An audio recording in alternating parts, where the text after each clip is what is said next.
You want to know what happens to someone when their own family tries to erase them, when they rewrite memories, crop you out of photos, and pretend silence is kindness. You want to know what it feels like to return, not for revenge, but for truth. This isn't about war. Not the kind you think. It's about what happens after. After the medals, after the funerals, after the door never opens again. Stay with me. Because once you hear my name, you won't forget it. And if this story moves you, hit the like button, subscribe to the channel, and tell me in the comments, have you ever been made invisible? Let's talk. My name is Avery Hunt. I'm 32 years old and I was born in Savannah, Georgia. That much is simple. The rest? The rest you'd have to piece together like shards of glass on a sunlit floor. Sharp, scattered, and reflecting things you'd rather not see. I haven't spoken to my family in almost 7 years. Not because of a dramatic blow-up or a slammed door, but because silence, in our house, was always the most powerful weapon. And when silence turned on me, I learned to wield it back. People ask where I'm from, and I say, the South. But I don't tell them much more. I don't say that my childhood home had polished floors, heavy curtains, and conversations that never rose above polite. I don't mention the way my mother, Margaret, always smelled faintly of lavender and disapproval, or how my father's military medals hung on the wall like holy relics, but mine never made it to the mantel. There are photos of me as a child. Somewhere. I remember them. I remember the dress I wore for Easter when I was 7. Blue tulle. I remember the way I clung to my father's leg in one of the pictures, trying to make him laugh. But when I looked through the old albums years later, that photo was gone. Other pictures remained. My sister's birthday parties, Christmas mornings, my father's promotion ceremonies, but not me. At some point, they'd erased me with the quiet precision of people who believe omission is mercy. I wasn't kicked out. That would have made things easier. I left after my second deployment when I walked into the house in uniform and saw my sister glance at me like I was someone else's problem. My mother didn't even look up from the table. No one asked me how I was. They didn't need to. They already had their answer. I had become something they didn't understand. You see, in my family, there are rules. You don't speak of things that make others uncomfortable. You smile at church. You send thank you notes. And you do not, under any circumstance, bleed in public. I was 21 when I enlisted. No one stopped me. My mother thought it was a phase. My father said nothing, just folded the paper tighter in his hands. Jillian, my sister laughed. You? Seriously, you're going to get dirt under your nails. She was the golden one. Ivy League, internships in DC. The kind of woman who could destroy you with a smile and still be the toast of the reception. Me? I never fit the picture. I liked quiet spaces, heavy books, loud music when no one was home. I could gut a deer by 17, outrun most of the boys in ROTC, and quote O'Connor by heart. None of that made it into family dinner conversations. The first time I saved someone's life, I was 24. Afghanistan. A roadside ambush, smoke everywhere. The medic was down. I dragged a man twice my weight across a ditch while bullets cracked the air like splitting wood. My hands were slick with blood, but I kept pressure on the wound and talked him through the pain until evac came. His name was Michael Reed. I didn't cry until that night. And then I didn't stop. No one at home ever asked what happened during my deployments. I sent postcards, emails, small pieces of myself across time zones, hoping something might land. What I got in return were brief replies. Glad you're safe.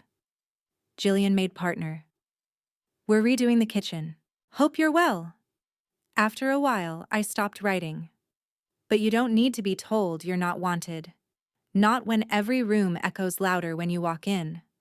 Not when they start arranging family photos while you're in the other room. Not when your father is buried with full military honors and your name isn't even in the obituary. I stayed gone after that. Found a place out west, near the coast. Windy, quiet. The kind of quiet I could live in, not the kind that bruises. Then, 3 weeks ago, a letter came. Not a call. Not an email. A cream-colored envelope with my name written in tight practice script. It was an invitation. My sister's wedding. Jillian was getting married. Again. And for some reason, I was invited. No note. No, we'd love to see you. Just a date, a place, a ceremony. I held the envelope in my hand for a long time. It felt like a dare. I hadn't worn my dress uniform in 2 years. I kept it boxed, clean, pressed, tucked in the back of a cedar closet. But I took it out that night. Not to prove something. Not yet. But because for the first time in a long time, I wanted to be seen. The wedding was in Charleston, an elegant, ivy-covered estate just outside the city. White folding chairs in perfect rows, a string quartet by the reflecting pool. Champagne served before the ceremony even began. It was the kind of place where everything was styled to look effortless, but screamed money and control from every corner. I arrived the night before, didn't tell anyone, didn't want a welcome committee. At the hotel, the concierge asked if I was here for the wedding. I nodded once, tight. She smiled. "You're with the bride's side?" "I'm family," I said. It didn't feel like a lie, just a reminder. To myself more than to her. The morning of the wedding, I dressed slowly, my dress uniform still fit. I'd checked that before I came. My boots were polished to a mirror shine, every ribbon, every metal placed with deliberate precision.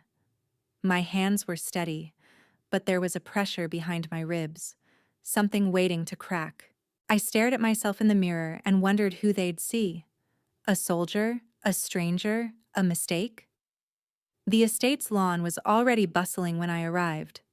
Laughter, clinking glasses, white dresses, pastel suits. It was all painfully curated. I didn't see anyone I knew right away. Or maybe I just didn't recognize them after all these years. When someone finally noticed me, it was a woman near the seating chart. She looked at me with a puzzled half smile, the way people look when they're trying to figure out if they're supposed to know you. "Security?" she asked, eyes dropping to my boots. I didn't answer. I was tired of explaining who I was. My name wasn't on the seating chart. Not next to Jillian's name, not under family. Eventually, someone pointed me to a table at the back. Not even under the tent. On the edge, near the heaters and far from the wedding party. There was a brief moment when Jillian passed nearby with a small group of her friends. Her dress was sleek, modern, white like a blade. She looked radiant, but then again, she always did. She turned her head slightly, her eyes flicking across the lawn, and then locked on me. I saw the flicker in her expression. Not surprise, not regret, just mild irritation, the kind you'd give a stain on an otherwise perfect napkin. She didn't stop. She just smiled wider at her friends and kept walking. I sat down at the table they'd assigned me, table 12. The others around me were peripheral guests. A cousin from California no one really knew, someone's college roommate, a woman who worked with the groom and seemed just as confused about being seated here as I was. They didn't talk to me much. A few polite nods, a couple of comments about the weather. No one asked about the uniform. That takes a particular kind of person. Most people assume it's better not to. As the ceremony began, I stayed seated. I could have stood. I should have. But I didn't. I watched Jillian walk down the aisle on the arm of our uncle, my father's brother, because my father wasn't here to do it. Not because he couldn't be, but because he'd died 3 years ago. They buried him with full military honors. Flag-draped coffin. Rifle volley, folded triangle delivered to my mother's trembling hands. I was there, somewhere behind the line of command, behind the men who'd served with him, behind the reporters even. They hadn't listed me in the program. They hadn't mentioned my name. I thought about that now, watching Jillian glide past white roses and silent guests. A waiter walked by with a tray of champagne. I took one. My fingers brushed the edge of the glass too hard, and it trembled slightly, like my body knew something before my mind caught up. After the ceremony, I wandered away from the crowd. Not far, just toward the edge of the property, where a row of tall trees offered some shade and privacy. It was there I first saw him. He was standing with a group near the fence line, sunglasses tucked in his shirt collar, tie loose, a drink in hand. For a second, I didn't recognize him. His hair was shorter. He'd filled out. But the way he held his shoulder, the stiffness, the angle, triggered something instinctive. Michael Reed. I hadn't seen him in years. He turned, almost like he felt me watching. When our eyes met, he froze. The group around him kept laughing, talking. But he didn't move. His expression shifted slowly. Confusion, then realization, then something else. Something like awe, or maybe guilt. He handed his drink to someone and walked toward me without saying a word. 20 feet? 10.5. Then he stopped. "Captain Hunt," he said, and even though it had been years since anyone used my rank, it landed with weight. I didn't know what to say. My throat felt dry. He straightened a little, eyes scanning my uniform, the ribbons, the scars just visible beneath the sleeve of my jacket. "Jesus," he muttered, voice low. "I never thought I'd see you again." Neither did I. Behind him, the music swelled, the party in full swing. But suddenly the air between us was still, thick with something unspoken. He didn't ask why I was there. He didn't ask what table I was sitting at. Instead, he did something I didn't expect. He saluted. Right there. On that pristine lawn full of champagne and shallow smiles and curated perfection. It wasn't for show. It wasn't dramatic. It was quiet, private, a moment only we understood. And yet, it shattered the world around us, because people noticed, and silence, once again, began to crack. I didn't move when Michael saluted me. I didn't smile. I didn't return it. But I looked at him, and in that moment, just the two of us, there was understanding that needed no words. He dropped his hand slowly. "I told my wife you were dead," he said quietly. I blinked, not because I believed it, but because it was easier than explaining how someone could save your life and then vanish. My stomach clenched. He looked different, but his voice still had that steadiness I remembered from the base, the calm right before a storm. He'd always had that in him, even when bleeding out in a ditch with shrapnel in his chest and the smell of burning sand around us. "I didn't vanish," I said finally. "I just wasn't missed." He looked at me then, like he'd just understood something he should have seen years ago, and then someone called his name. He glanced over his shoulder, gave me a hesitant nod, and stepped back into the crowd. For a moment, I could see the threads pulling him in both directions, past and present, duty and comfort. I returned to my table in silence. Table 12 hadn't changed. Still near the heaters. Still outside the tent. The cousin from California had left. The groom's co-worker was trying to make conversation with the waiter. I sat, picked up the untouched glass of champagne, and waited. Waited for what? I wasn't sure. Maybe I wanted someone to say my name out loud. Maybe I wanted Jillian to walk over and pretend it had all been a misunderstanding. Or maybe I just wanted someone to see me, really see me, without filtering me through what they thought I was supposed to be. Instead, I heard laughter, loud, forced, and looked up. Jillian was standing near the dance floor, surrounded by a ring of admirers. Her husband, a tall, forgettable man in an expensive suit, had his arm around her waist, but she wasn't looking at him. Her gaze was scanning the crowd like a lighthouse in the fog, searching for trouble before it arrived. And when she saw me watching, she smiled. Not kindly, not even mockingly. It was a warning. I remembered that smile. I'd seen it 100 times growing up. It was the same smile she used when she locked my journals and pretended not to know where they'd gone, the same one she wore the day she got into Columbia and asked, in front of our parents, what I planned to do with my life. You know, besides climb trees and scare the neighbors. That smile meant, I still win.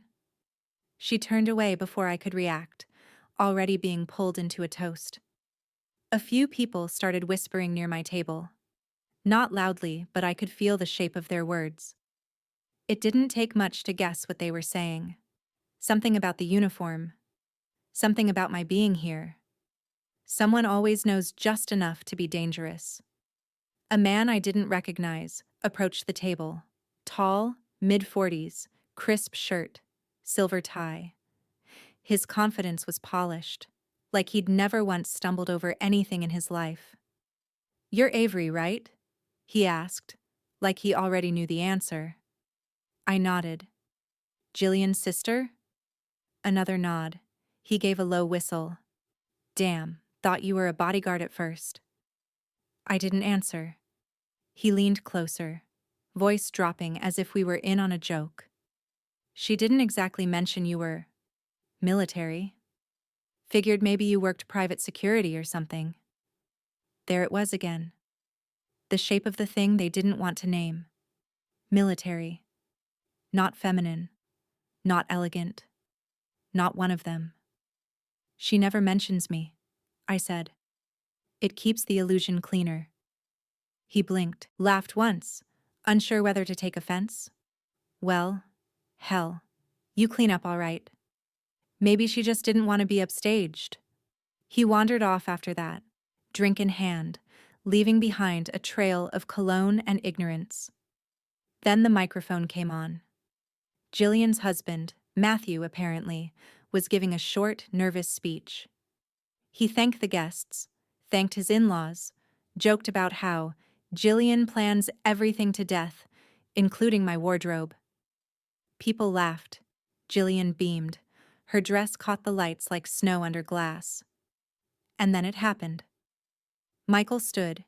He didn't go to the stage. He didn't ask for the mic.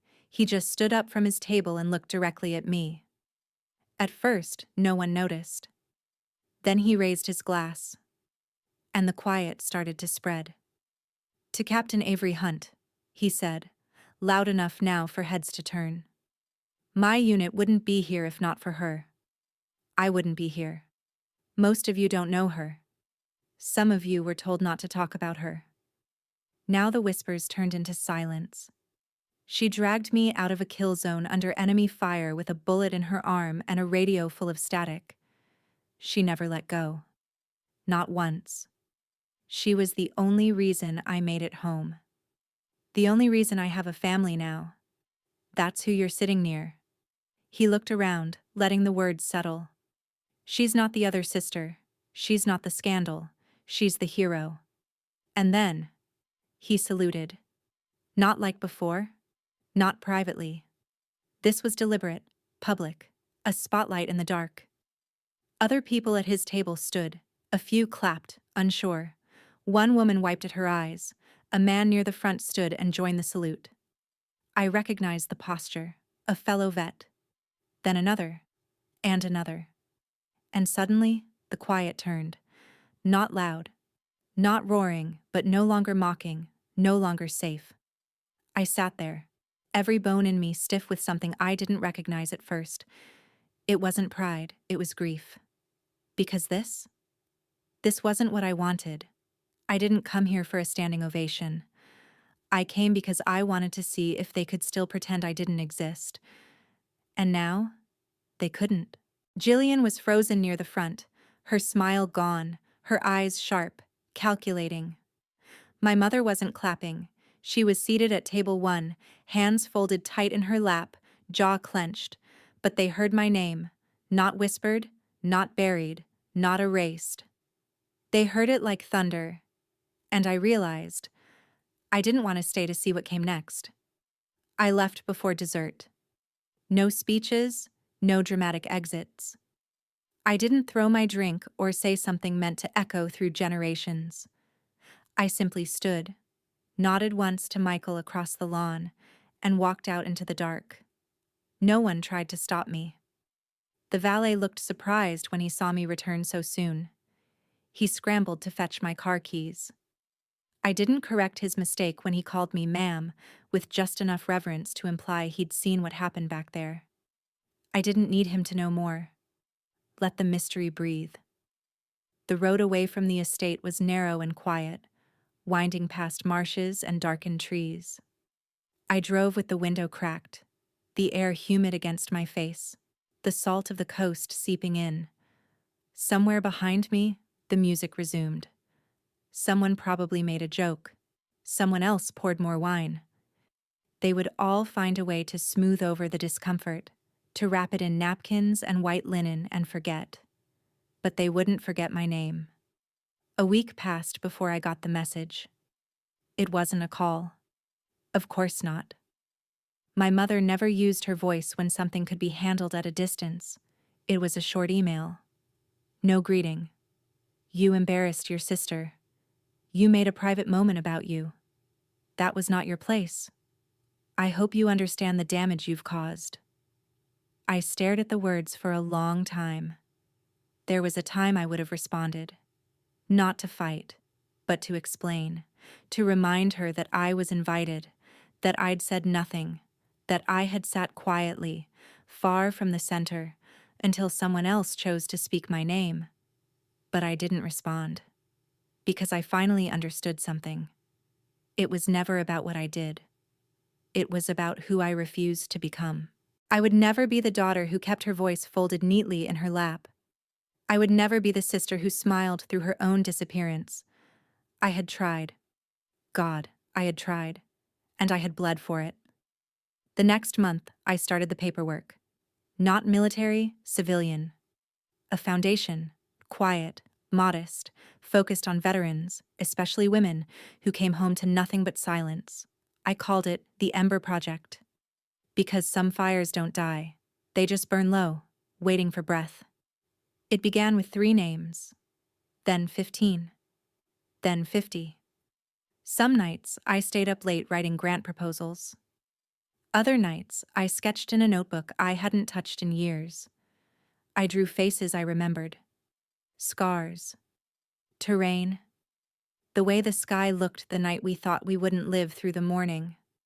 Sometimes, I walked along the beach near my home, an old house on the Pacific coast, worn wood and wide windows.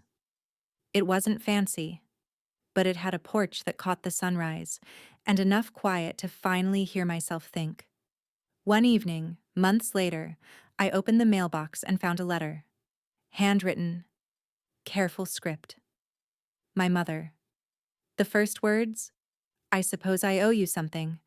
She didn't say sorry. Not really.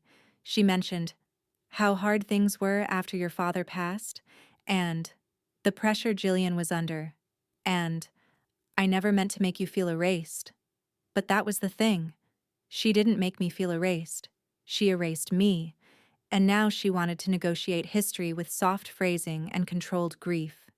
She ended it with, "Maybe someday we can talk. Or maybe not. Either way, I hope you're finding peace." I placed the letter back in the envelope. I didn't burn it.